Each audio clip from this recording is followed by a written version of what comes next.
நானும் ரவுடி தான் வடிவேலு கத்திட்டு போவார் தெரியுமா? அது மாதிரி தான் பழனிசாமி நான் தான் தலைமை, நான் தான் அதிமுக தான் ஆட்சி அமைக்கணும்னு சொல்லிட்டு இருக்கிறாரு தவிர இவருக்கு ஒன்றும் ரோல் இருக்கிற மாதிரி தெரியல. சீட் ஷேரிங்கே பிஜேபி தான் டிசைட் பண்ணுவாங்கன்னு சொல்றது ரொம்ப அதீதமாக தெரியலையா? சீட் ஷேரிங் மட்டும் இல்லை,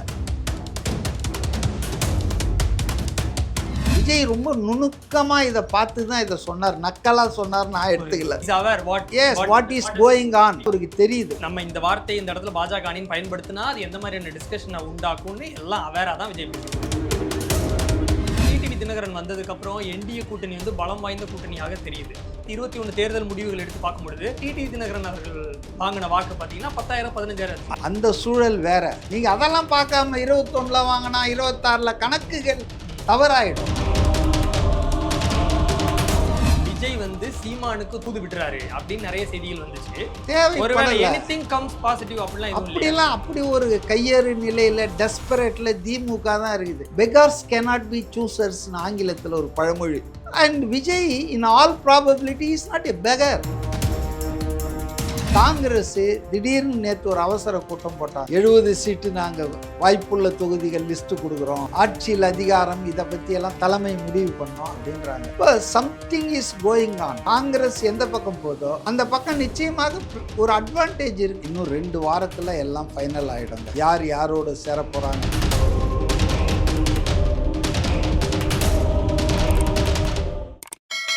வணக்கம். வணக்கம். விஜய் அவர்களுடைய பேச்சில் நான் முக்கியமாக கவனிச்சது என்ன அப்படின்னா, நம்ம ஒரு பக்கம் ஒரு அணியாக இருக்கிறோம், இன்னொரு பக்கம் திமுக அணி இருக்குது, இன்னொரு பக்கம் பாஜக மற்றவை அப்படின்னு சொல்கிறாரு, அவங்க அணின்னு சொல்கிறாரு. இப்போ என்னதான் அது தேசிய ஜனநாயக கூட்டணியாகவே இருந்தாலும் தமிழ்நாட்டில் அதிமுக தான் அந்த கூட்டணிக்கு தலைமை. இப்போ அவங்க ஆட்சிக்கு வராங்க, ஜெயிக்கிறாங்கங்கிற பட்சத்தில் எடப்பாடி பழனிசாமி அவர்கள் தான் முதலமைச்சர். அப்படி இருக்கக்கூடிய கட்சியை ஏன் வந்து அதிமுக பேரே வந்து அவர் சொல்லலை? இன்னொரு இடத்துல ஊழல் சக்தி அப்படின்னு சொல்லிட்டாரு, தீய சக்தி ஊழல் சக்தின்னு சொல்லிட்டாரு. ஊழல் சக்தின்னு ஒரு அதிமுகவை தான் அட்ரஸ் பண்ணுறாருங்கிறது நமக்கு இப்போ கன்ஃபார்மாக தெரிஞ்சிச்சு. ஏன்னா 2வது நாளாக அதை பதிவு பண்ணுறாரு. பாஜக அணி, பாஜக கூட்டணின்னு சொல்கிறாரு. இதில் என்ன இருக்குது? ஏதோ ஒரு ஹிண்ட் அவர் வச்சிருக்கிறாருன்னு எனக்கு தெரியுது. என்ன சொல்ல வர்றாரு? இல்லை அது வந்துங்க, அவர் அரசியலில் ரொம்ப நுணுக்கமாக பார்க்குறாருன்றதுக்கு இது ஒரு ப்ரூஃபுங்க.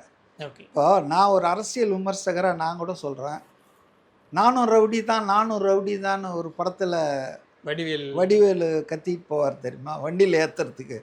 அது மாதிரி தான் பழனிசாமி நான் தான் தலைமை, நான் தான் அதிமுக தான் ஆட்சி அமைக்கணும்னு சொல்லிட்டு இருக்கிறாரு தவிர நடக்கிற விஷயங்கள் வந்து இந்த கூட்டணி வந்து பாஜகவால் உருவாக்கப்பட்டு, பாஜகவால் கட்டமைக்கப்பட்டு, பாஜகவால் சீட் ஷேரிங் நடத்தப்பட்டு, கூட்டணியில் மற்ற கட்சிகளை இணைப்பது, அவர்களோடு பேசுவது எல்லாமே பார்த்தீங்கன்னா, இப்போ தினகரனை யார் முன்னால் வந்து தினகரன் சேர்ந்தார்? அதுக்காக பியூஷ் கோயல் டெல்லியிலேருந்து வந்தார். இப்போ இவர் வந்து ஒரு அணிக்கு தலைவர்னா இவரை தானேங்க எல்லாரும் வந்து பார்க்கணும், பேசணும். இவர் தானே வந்துட்டு அந்த அணியை கட்டணும். இவருக்கு ஒன்றும் ரோல் இருக்கிற மாதிரி தெரியல. இவர் ஒரு கெஸ்ட் மாதிரி தான் மதுராந்தகம் கூட்டத்துக்கு போனார். அவங்க என்ன சொல்கிறாங்க, நீங்கள் விஜய் சொன்னதுக்கு அப்புறம் வரேன், மோடி என்ன சொன்னார் மதுராந்தகத்தில்? இவரை மேடையில் வச்சுக்கிட்ட என்ன சொன்னார்? பழனிசாமி மேடை ஆட்சின்னு சொன்னாருங்கிறீங்களா? என்டிஏ பிஜேபி ஆட்சின்னாரு. என்டிஏ ஆட்சின்னு சொன்னால் கூட ஒரு அண்டர்ஸ்டாண்ட் பண்ணிக்கலாம். அதிமுகவில் உள்ள இருக்கிற என்டிஏன்னு நீங்கள் புரிஞ்சுக்கலாம். ஆனால் இப்போ ராகுல் காந்தி வந்து அப்படி பேசுவாரா திமுக கூட்டணி மீட்டிங்கில், பிரச்சார மீட்டிங்கில்? முதல்ல அதை யார் ஆர்கனைஸ் பண்ணுவாங்க? திமுக கூட்டணி மீட்டிங்கை யார் ஆர்கனைஸ் பண்ணுவாங்க? திமுக தானே ஆர்கனைஸ் பண்ணோம். காங்கிரஸ் ஆர்கனைஸ் பண்ணுமா? ராகுல் காந்தி அங்கே வந்துட்டு இந்தியா கூட்டணி ஆட்சி அப்படின்னு பேசினா இவங்க பேச முடியுமா? அது பேசுறதுக்கான நியாயம் இருக்கா? அப்போ அது மாதிரி மதுராந்தகத்தில் the meeting was organised by BJP. தலைமை தாங்கந்து அதை நடத்துனதெல்லாம் யாரு பாருங்க. சீட் ஷேரிங்கே பிஜேபி தான் டிசைட் பண்ணுவாங்கன்னு சொல்றது ரொம்ப அதீதமாக தெரியலையா? இல்லை சீட் ஷேரிங் மட்டும் இல்லை, எந்தெந்த கூட்டணிக்கு எவ்வளோ கொடுக்கணும், கூட்டணி கட்சிகள் யார் யாரை சேர்க்கணும், எல்லாத்தையுமே வந்து அமித்ஷா, பியூஷ் கோயல், அப்படி இல்லைன்னா நயனார் நாகேந்திரன், அவங்க சும்மா ஒரு முகமூடி மாதிரி பழனிசாமியை காட்டிக்கிட்டு இருக்காங்க. உண்மையிலே இது பாஜக ஆப்ரேட் பண்ணுற, பாஜக இயக்குகிற என்டிஏ கூட்டணி. நான் இதை விடுங்க, விஜய் ரொம்ப நுணுக்கமாக இதை பார்த்து தான் இதை சொன்னார், நக்கலாக சொன்னார். நான் எடுத்துக்கல. அவர் ஆமா, வந்து எல்லாம் தெரிந்து he is aware what is what is does he going on, speaking. What is going ஆன்றது அவருக்கு தெரியுது. இப்போ உதாரணத்துக்கு அமித்ஷா சொன்னதிலிருந்துங்க முதலமைச்சர் வேட்பாளர் பழனிசாமி தான் அப்படின்னு ஆரம்பத்தில் சொன்னார் 6 மாதத்துக்கு முன்னால். அதுலேருந்து இன்னை வரைக்கும் பழனிசாமி மட்டும்தான் சொல்லிட்டு இருக்கிறாரு அதிமுக அறுதி பெரும்பான்மை தனித்து ஆட்சி அமைக்கும்னு. மற்ற யாராவது அந்த மாதிரி சொல்கிறாங்களா? தேசிய ஜனநாயக கூட்டணி ஆட்சி அமையும். ஆனா அண்ணாமலை அவர்கள் வந்து இப்போ எதிர்க்கட்சி தலைவரா இருக்கிற எடப்பாடி பழனிசாமி இன்னும் 2 மாதங்களில் முதலமைச்சர் எடப்பாடி பழனிசாமி முதலமைச்சர் விடுங்க, அதை யாரும் டிஸ்பியூட் பண்ணல. ஒருத்தர் முதலமைச்சர்னா அவங்க ஆட்சி தானே சார், அதிமுக ஆட்சி தானே. அப்படி எப்படி சொல்ல முடியும்? அவர் முதலமைச்சரா இருப்பாரு. இப்போ மகாராஷ்டிராவில் ஃபட்னாவிஸ் பிஜேபி தான் முதலமைச்சர், ஆனா துணை முதலமைச்சர் 2 பேர் வந்து ஒன்று சிவசேனா, இன்னொன்று தேசியவாத கட்சி. அது மாதிரி பாஜகவுக்கு ஒரு துணை முதல்வர் கேட்கலாம், இல்லை பாமகவுக்கு ஒன்று துணை முதல்வர் கொடுத்தா அது எப்படி அதிமுக தனித்த ஆட்சி? சரி விடுங்க, அதுக்குள்ளே நம்ம இப்போ போவோம். அத்தைக்கு மீசை முளைத்தால் இதுதான் 3வது டிஸ்டன்ட் தேர்டில் இருக்குதுன்ற அப்புறம் ஆட்சி அமைக்கிறத பற்றி ஏன் நாம் டைம் வேஸ்ட் பண்ணோம்? தினகரன் வந்து என்ன பேசுகிறாரு? நான் போட்டியிட மாட்டேன் சட்டமன்ற தேர்தலில். ஒருவேளை அவர் ராஜ்யசபாக போய் அங்கே ஏதாவது ஒன்றிய இணையமைச்சர் எல் முருகன் மாதிரி ஒன்று வாங்கின்னு உட்காரலான்னு நினைக்கிறாரா தெரியாது. பட் அவர் என்ன சொல்கிறாருன்னா, என் ஆதரவாளர்களை எம்எல்ஏவாக்கி அமைச்சர்களாக்கி அழகு பார்ப்பேன்றார். இவர் ஒரு கட்சி, கூட்டணியில் இருக்கிற ஒரு கட்சி, அதுவும் பிஜேபியோட என்டிஏல தான் இருக்கார். அவர் அதிமுகவில் இருக்கிற மாதிரி எனக்கு தெரியல. ரைட்டா? அவங்க சந்தித்ததை பியூஷ் கோயலை போய் சந்தித்தாங்க ஹோட்டலில். அதுக்கப்புறம் மதுராந்தகத்தில் எல்லாரும் சந்தித்த மேடையில் தான் எடப்பாடியை சந்தித்தாங்க. இப்போ கூட்டணி கட்சி தலைவர்னா அவரை போய் ஒன்றும் யாரும் சந்திக்கல யாரும். புரியுதுங்களா? அப்போது இவர் எப்படி சொல்லலாம்? தினகரனுக்கு விஷயம் தெரியுறதோடு தானே இது கூட்டணி ஆட்சி தான், இவர் எடப்பாடி தான் கத்திக்கிட்டு இருப்பார், அமித்ஷா நினைக்கி தான் நடக்க போகுது. அதனால தான் என்னுடைய எம்எல்ஏக்கள் அமைச்சர்களாகி அழகு பார்ப்பேன்னா தேர் நாட் ஏடிஎம்கே மெம்பர்ஸு. இவர் தனி கட்சி தான், என் கட்சி தான் ஆட்சின்னு பண்ணுன்றாரு. உன் கூட்டணி, அதாவது கூட்டணி பற்றியே மோடி ஒன்று சொல்கிறாரு, அதே மாதிரி தான் தினகரன் சொல்கிறாரு. அப்போ அங்கே இவ்வளோ பிரச்சனை இருக்குது, எல்லாத்தையும் தெரிந்து அதை வெளிப்படுத்தும் விதமாக தான் விஜய் வந்து பேசுகிறார். கண்டிப்பாக. அதாவது தேசிய ஜனநாயக கூட்டணிக்கு இந்தியா பூரா மட்டும் இல்லை, அன்ஃபார்ச்சுனேட்லி தமிழ்நாட்டிலையும் பாஜக தான் தலைமை தாங்குது அப்படின்றத தெரிந்து அறிந்து புரிந்து தெளிவாக பேசினார். அது ஒன்று நக்கல் நையாண்டி கிடையாது. இந்த மாதிரி நம்ம வெளிப்படுத்தணும். நம்ம இந்த வார்த்தையை இந்த இடத்துல பாஜக அணின்னு பயன்படுத்தினா அது எந்த மாதிரியான டிஸ்கஷனை உண்டாக்கும்னு எல்லாம் அவேராக தான் விஜய் பேசியிருக்கிறாரு. இதை வந்து முதல்வர் ஸ்டாலின் வந்து ரொம்ப நாளைக்கு முன்னாலேயே சொல்லிட்டு இருக்கிறாரு, இது பாஜக தலைமையிலான அணி தான். அதாவது அரசியலை கூர்மையாக வாட்ச் பண்ணுறவங்களுக்கு இது தெரிஞ்சிடும். அரசியலை வந்து நல்ல நடுநிலை கண்ணோட்டத்தோடு பார்க்குறவங்களுக்கு இது தெரியுங்க. இது பாஜக ட்ரிவன் அலையன்ஸ், பாஜக தான் இதை வந்து இயக்குகிறது. இப்போனா டிடிவி தினகரன் வந்ததுக்கு அப்புறம் என்டிஏ கூட்டணி வந்து பலம் வாய்ந்த கூட்டணியாக தெரியுது. தொடர்ச்சியா விஜய் வந்து இது டிவிகே வெர்சஸ் டிஎம்கேன்னு சொல்றாரு. வீங்கிடுச்சா தெரியுது? அப்படி வீங்கிடுச்சா? இல்ல சார், இப்போ 2021 தேர்தல் முடிவுகள் எடுத்து பார்க்கும்பொழுது அதிமுக கூட்டணிக்கும் திமுக கூட்டணிக்கும் நிறைய தொகுதிகளில் வாக்கு வித்தியாசமே 5000, 6000, 7000 தான் இருந்துச்சு. ஆனா அந்த எல்லா தொகுதிகளையும் டிடிவி தினகரன் அவர்கள் வாங்கின வாக்கு பார்த்தீங்கன்னா 10,000, 15,000 ஒன்று சேரும்போது அன்னைக்கு வந்து அதிமுக 10 வருஷம் ஆட்சி பண்ணி ஆன்டி இன்கம்பன்சி, அந்த சூழ்நிலையில் 2021 நடந்தது. அந்த சூழல் வேற. இன்னைக்கு திமுக, ஆமா, நீங்க அதெல்லாம் பார்க்காம 21ல வாங்கினா 26ல கணக்குகள் தவறாயிடும். 21ல் 10 ஆண்டு காலம் தொடர்ச்சியாக ஆட்சி பண்ண அதிமுக மேல மக்களுக்கு இருந்த எதிர்மறையான எண்ணம், கோபம், அது பிளே பண்ணிச்சு பெரிய அளவுக்கு. இல்ல அது எப்படி டிடிவிக்கு பிளே ஆகும்? அது டிஎம்கேக்கு விழுந்திருந்தா பரவாயில்ல, டிடிவிக்கு நிறைய வாக்கு இருக்கு. எதிர்கட்சிக்கு அந்த இடத்துல அந்த குறிப்பிட்ட ஒரு பகுதியில் அவர் கொஞ்சம் செல்வாக்கா இருந்திருப்பாரு. அதாவது ஏடிஎம்கேக்கு விழல அந்த ஓட்டு, அது வெளியே பல பேருக்கு போச்சு. அதுல ஒன்று டிடிவி, அவ்வளவுதானே தவிர அதே சூழ்நிலை இன்னைக்கு இல்லை. அதனால டிடிவி வந்ததால வந்து பலமாயிடுச்சுன்னா அதை நான் ஒத்துக்கல. அப்ப எத்தனை கட்சிகள் இணைந்தாலும் அவர்கள் 3வது இடம் தான். முதலிடத்துக்கும் 2வது இடத்திற்குமான போட்டி 3வது இடம் இல்லை, டிஸ்டன்ட் தேர்ட், தொலைவா. ஆமா, ஏன் சொல்லக்கூடாது, ஆக்சுவலா சொல்லக்கூடாது. நீங்கள் 32 சீஃப் மினிஸ்டருக்கு ஸ்டாலினுக்கும் விஜய்க்கும் ரொம்ப ஷார்ட் அது. ஆனால் 15ல் இருக்கிறாரு எடப்பாடி. இது எப்படி மூணாவதுன்னு இது எதுனா சொல்லுங்க? சார் ஒரு ஒப்பீனியன் போல்ல வந்தது தானே சார், எக்ஸாக்ட் ரிசல்ட் வரும்போது தானே எல்லா ரிசல்ட்லேயுங்க நான் கேட்குறேன் ஒரு சாதாரண காமன் சென்ஸு. இப்போ எடப்பாடி நீங்கள் 1000 குறைபாடுகள் அதெல்லாம் விட்டுருங்க. எடப்பாடி ஒரு சீஃப் மினிஸ்டராக இருந்தவர், 4 வருஷம் இருந்தவர். he was a farmer chief minister. Stalin deputy chief மினிஸ்டராக 5 வருஷம் இருந்தவர். இப்போ சீஃப் மினிஸ்டராக 4.25 வருஷம் இருக்கிறார். இப்போ இவங்க 2 பேரும் சீஃப் மினிஸ்டர் கேண்டிடேட்டுக்கு இவங்க தானே முன்னிலையில் இருக்கணும்.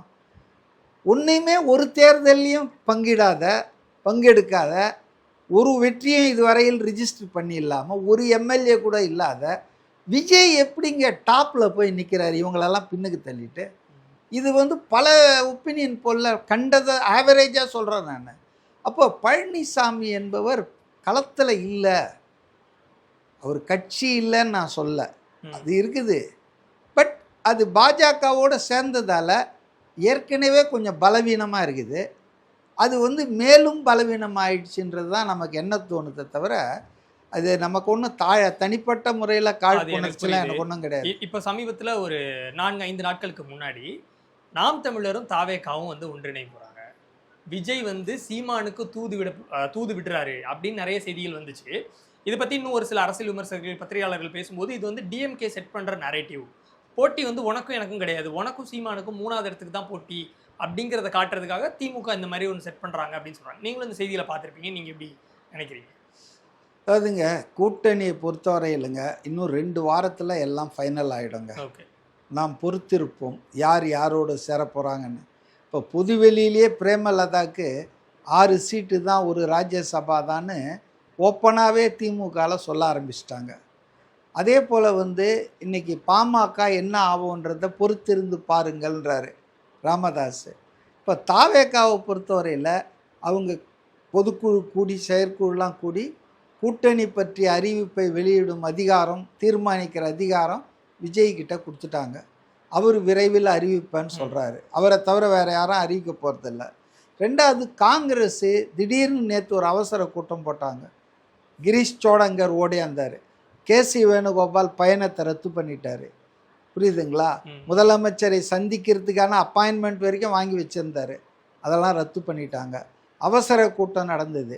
டக்குன்னு என்ன சொல்கிறாங்க, 70 சீட்டு நாங்கள் வாய்ப்புள்ள தொகுதிகள் லிஸ்ட்டு கொடுக்குறோம், ஆட்சியில் அதிகாரம் இதை பற்றியெல்லாம் தலைமை முடிவு பண்ணோம் அப்படின்றாங்க. இப்போ something is going on, not settled. Kanimozhi பார்க்குறாங்க, சபரீசன் பார்க்குறாரு, டிஆர் பாலு போய் பார்க்குறாங்க, எல்லாம் நடக்குது. ஆனால் final word has not been set on DMK Congress alliance. இது ஒரு பெரிய விஷயங்க. இது அன்செட்டில்டாக இருக்கிற வரைக்கும் எதையும் நீங்கள் ஃபைனலாக எடுத்துக்க முடியாது. காங்கிரஸ் எந்த பக்கம் போதோ அந்த பக்கம் நிச்சயமாக ஒரு அட்வான்டேஜ் இருக்குது. செக்குலர் ஓட்ஸ், மைனாரிட்டி ஓட்ஸ் எல்லாம் அதோட போவோம். ஸோ அதனால் இப்போதைக்கு சொல்ல முடியாது. பட் நாம் தமிழரை பொறுத்த வரைக்கும் அவங்க ரொம்ப தெளிவாக ஆரம்பத்துலேருந்தே சொல்கிறாங்க. டிவிக்கேவும் தெளிவாக இருக்காங்க, நாம் தமிழர் கூட அலைன்ஸ் அவங்களுக்கு தேவைப்படலையான்னு கேட்குறேன் நான். அப்படிலாம் அப்படி ஒரு கையறு நிலையில் டெஸ்பரேட்டில் திமுக தான் இருக்குது. மனோஜ் பாண்டியன் வராரா, வைத்தியலிங்கம் வராரா, ரோட்டில் யாராவது வராங்களா, அவர் கூட்டு அப்போ உட்கார வைப்பான்ற மாதிரி டெஸ்பரேட் நிலையில் இருக்கிறது திமுக தான். அதனால தான் 2 மாதத்துக்கு முன்னாலே உதயநிதி பிரச்சாரத்தை தொடங்குறாரு. 1.5 வருஷத்துக்கு முன்னாலே திமுக அஃபிஷியலாக அன்அஃபிஷியலாக யூஸிங் கவர்மெண்ட் மிஷினரி அவங்க பிரச்சாரத்தை தொடங்கிட்டாங்க. பட்டு தாவேகா ரொம்ப கான்ஃபிடென்ட்டாக இருக்காங்க. அதை இன்னைக்கு மீட்டிங்கில் கூட சொன்னார். அதை ஓவர் கான்ஃபிடென்ஸ்னு நினச்சிக்காதீங்க. நமக்கு ஒவ்வொரு வீட்லேயும் ஆள் இருக்காங்க, ஓட்டு இருக்கு. நீங்கள் பாருங்கள், விஜய் வெளியே வான்றாங்க. எல்லார் வீட்டிலையும் இருக்கிற விஜய் தேர்தல் நாள் அன்னைக்கு காலங்காத்தால் ஐடி கார்டை எடுத்துகிட்டு வாக்குச்சாவடிக்கு வரும்போது தான் ஏண்டா வெளியே வான்னு கூப்பிட்டோன்னு நீங்கள் நொந்து போகிறீங்கன்னு ரொம்ப ஜோவியலாக சொன்னார். அதனால் விஜய் டெஸ்பரேட்டாகவே இல்லையா, அவர் எதுக்கு யார் வேணா சேரணும். அவர் ரொம்ப சூஸியாக இருக்கார். அவர் செலக்ட் பண்ணுறாரு. செலக்ட் யார் பண்ணுவான்? பெகார்ஸ் கேனாட் பி சூசர்ஸ்னு ஆங்கிலத்தில் ஒரு பழமொழி. தொழிலாளி அதாவது தொழிலாளின்ற பிச்சைக்காரன் வந்து Beggars. எனக்கு மட்டன் பிரியாணி வேணும், எனக்கு ஃபிஷ் கறி வேணும் சூஸ் பண்ண முடியாது. கிடைத்ததே வாங்கின்னு போய் சாப்பிட வேண்டியதுதான். மட்டன் பிரியாணியும் கிடைக்கலாம், மீன் குழம்பும் கிடைக்கலாம், கருவாட்டு குழம்பும் கிடைக்கலாம், கஞ்சியும் ஊற்றலாம். அப்போ beggars cannot be choosers. And Vijay in all probability is not a beggar. He is a rich man. He chooses his food. கூட்டணிக்கு யார் வரணும்? தினகரன் எவ்வளோ நாளாக கத்திக்கிட்டு இருந்தார். மெகா கூட்டணி, வெற்றி கூட்டணி, விஜய் தலைமையில் என்ன ஏன் வந்து அவரை வந்து உள்ளே சேர்க்கலை? பிகாஸ் அவருக்கு வந்து பாஸ்ட் மோசமாக இருக்கு. அவர் மேலே கரப்ஷன் சார்ஜஸ். விஜய் தான் ரிஜெக்ட் பண்ணாருன்னு. இதில் என்ன சந்தேகம்? இதில் என்ன சந்தேகம்? அதாவது இன்னொரு விஷயமும் இருக்குது. அழுத்தம் கொடுக்குறாங்க யார்? அமித்ஷா வகையராக்கள், தாவேக்கா கூட யாரெல்லாம் போகிற மாதிரி இருக்கிறாங்களோ அது செங்கோட்டையனே வெளியே சொன்னார். ஏதாவது சொன்னால் உடனே டெல்லியிலேருந்து வந்து ப்ரெஷர் பண்ணுறாங்கன்னு. தாவேக்கா கூட யாரும் சேர்ந்துடக்கூடாதுன்றதுக்காக அமித்ஷா ஓவர் டைம் பண்ணிகிட்டு இருக்காரு. திமுக இந்த பக்கம் அண்டர் ஹேண்ட் டீலிங் பண்ணிகிட்டு இருக்காங்க, தாவேக்கா கூட யாரும் போயிடக்கூடாதுன்னு. ஆனால் தாவேக்கா யாரையும் நம்பியும் இல்லை என்பதுதான் யதார்த்தம். நம்ம தனியாக நின்னாலே போதுமானது, நமக்கு அதுக்கான ஓட்டு வந்துருங்கிறது தான் அவங்களுடைய ஸ்டாண்டாக இருக்குது. அந்த ஓட்டு பற்றிலாம் அவங்கள தனியாக நம்ம மக்கள் ஆதரவோடு ஜெயிப்போம், நமக்கு ஆட்சியை மக்கள் தருவார்கள், அதுக்காக எங்கே வேணாலும் போய் யாரை வேணாலும் இழுத்துன்னு வரலாம், யாரை வேணா கூட்டணி சேர்த்துக்கலாம், கோட்பாடு கொள்கை அடிப்படையில் கூட்டணி சேர்ப்பாங்க. சேர்த்தாங்கன்னா ஆட்சி அதிகாரத்தில் பங்கு உண்டு. இதை எப்படி பேசிகிட்டு இருக்காங்கன்னா சில வல்லுநர்கள் நிபுணர்கள்லாம், அவர் எவ்வளோ சொன்னார், கடை விதித்தார் கொள்வார் இல்லை. அவர் எவ்வளோ நாளாக 2 வருஷமாக சொல்கிறாருங்க, ஒருத்தன் கூட போகலன்னா சொல்லி யாரும் வரல. அதாவது அவர் சொன்னது இவங்க மிஸ்ரீட் பண்ணிட்டாங்க. அவர் என்ன சொன்னார்? என் தலைமையை ஏற்று, அதான் தலைமை ஏற்றுமே யாரும் வரல. இல்லை கொஞ்சம் கேளுங்க, என் தலைமையை ஏற்று எங்கள் கொள்கையை ஒப்புக்கொண்டு எங்களோடு கூட்டணிக்கு வருபவர்களுக்கு ஆட்சியில் அதிகாரத்தில் பங்களிப்போம் சொன்னார். ரைட்டா? அதனால் எல்லாரும் வாங்க வாங்கலாம் சொல்ல அவர் இந்த ஒரு ஃபார்முலேஷன் சொன்னார் முதல் மாநாட்டிலே.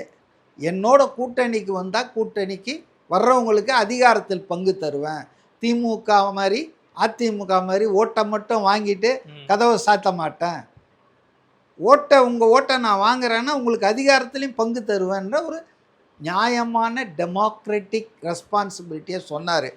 அதுக்கு அர்த்தம் கடையில் அவர் வந்து போட்டார், விலைக்கு ஏலம் போட்டார்னு இல்லை. நன்றி சார்.